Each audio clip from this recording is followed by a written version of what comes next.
Good evening, everybody.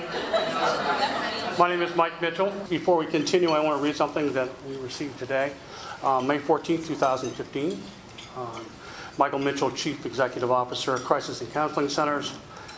Dear Michael, congratulations on celebrating the 45th anniversary of Crisis and Counseling Centers. For more than 4 decades, Crisis and Counseling Centers has provided critical services to thousands of Mainers during times of need. The outstanding services and programs administered by your caring and professional staff are vital to the well-being of the clients and the families you serve. Congratulations on reaching this milestone, and best wishes for continued success, Senator Susan Collins. 1970, that's what we're talking about, 1970, 45 years ago. That's a long time, and in particular for behavioral health, it's a long time.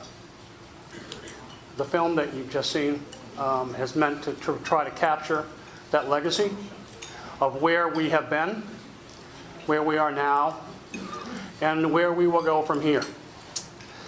That legacy also speaks not only to our agency, but the evolution of our business, of the behavioral health business, which has gone through considerable transformation over those 45 years. For me, in 1970, I was an 11-year-old kid in Calais, Maine. 2 great parents, and living in a small town, small rural town in Maine, listening to Simon and Garfunkel, and having some vague understanding about what was going on in Vietnam, what was happening with Kent State, and other things that happened to be going on throughout the country. In hindsight, you can look back and say, yeah, there were behavioral health issues going on even in that little town of Calais, Maine back then. And we know it has been a part of who we are in all of our communities for the beginning of humanity. And so what we saw in 1970 was really the end of a time of innocence in which those kinds of issues were not in the shadow anymore, that they were coming forward, they were being spoken, and they were being spoken by everybody, not just in professional communities or just in situations of crisis, but across dinner tables and in situations of wide social networking. Now, 7 years before that, 1963, Congress had passed legislation that was designed to provide comprehensive mental health services across our country by building mental health centers in all the large communities.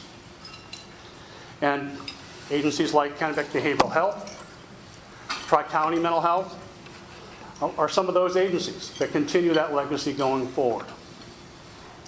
And before that, if you were dealing with a mental health or behavioral health issue, you had to go to a large psychiatric institute to have any kind of consistent treatment. Or maybe at a university setting, but the average person wasn't going to access the type of care that was necessary. The intent behind that movement was to open that up. Well, in that first decade, what we saw is that actually the need was much greater. And that there were issues such as substance abuse, domestic violence, trauma, that began to also push forward the need for more than just a community mental health center structure. And hence, 45 years ago, that's where Rapid Rescue started and many other agencies, some of which are here represented tonight, that are part of the legacy of the ongoing community mental health movement. The essence of that was to provide access. It was to ideally give everybody an opportunity for effective treatment. And we can safely say that 45 years later, that we have made progress in that direction.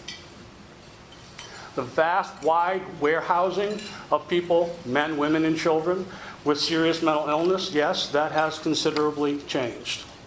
And with changes in the way in which services are delivered, we are more and more effective in reducing down symptoms and the life-debilitating effects of behavioral health issues. But in 2015, we are again in challenging times. We are in a place in which the value of behavioral health is in serious question. And it's the kind of legacy that you can see in this room and is embodied inside of Crisis and Counseling that is important to spearhead forward where we're going to go into the future. Because there are times now for those of you who are abreast of what's happening in the legislature as well as across the country, that at times we have difficulty even paying attention to what's going to happen 45 days from now, not 45 years from now.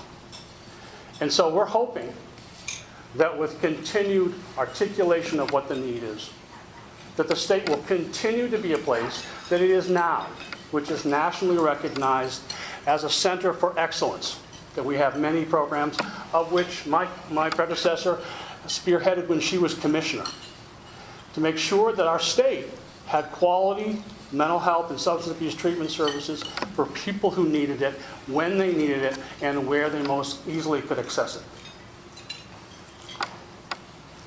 So, despite these challenges, Crisis in Counseling, in partnership with our stakeholders, and again, I want to thank you for joining us in celebration tonight, we continue to look for effective and innovative ways to address the behavioral health needs of the people of Maine. Now, 45 years from now, that will be 2060. Now, there are some of us in the room who will still be around. I'm looking forward to celebrating my 101st birthday. And what we can expect then is that people will live longer. Living to 100 is not going to be all that uncommon. And for those of you who can remember the last time, in 2061, Haley's Comet will come around one more time for your entertainment. The technology by then is likely to be more in your body than on your body. And so we can assume it will be a more and more part of our life and probably a bigger part of behavioral health. So I'm not sure where we will be. There's no crystal ball that can guarantee that. But I do have some dreams that I hope that might be realized 45 years from now. I hope that we can continue to mature into the conviction that a civil society takes care of those in need, not as an afterthought or as a burdensome obligation, but as a meaningful investment in the well-being of our entire community. I hope that we will continue to expand our understanding of human suffering, creating an environment that is intolerant of complacency toward the origins and the relief of that suffering. I hope that issues of mental health and substance abuse are assumed to be a part of a whole health perspective that evaluate the community health through the eyes of the member most in need.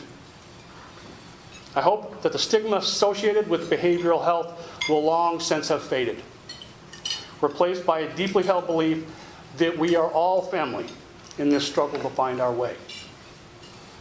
Finally, I hope that Crisis in Counseling is still standing strong, embodied by the dedicated employees that, with a welcoming smile and compassionate concern, are committed to partnering for a better day. Thank you.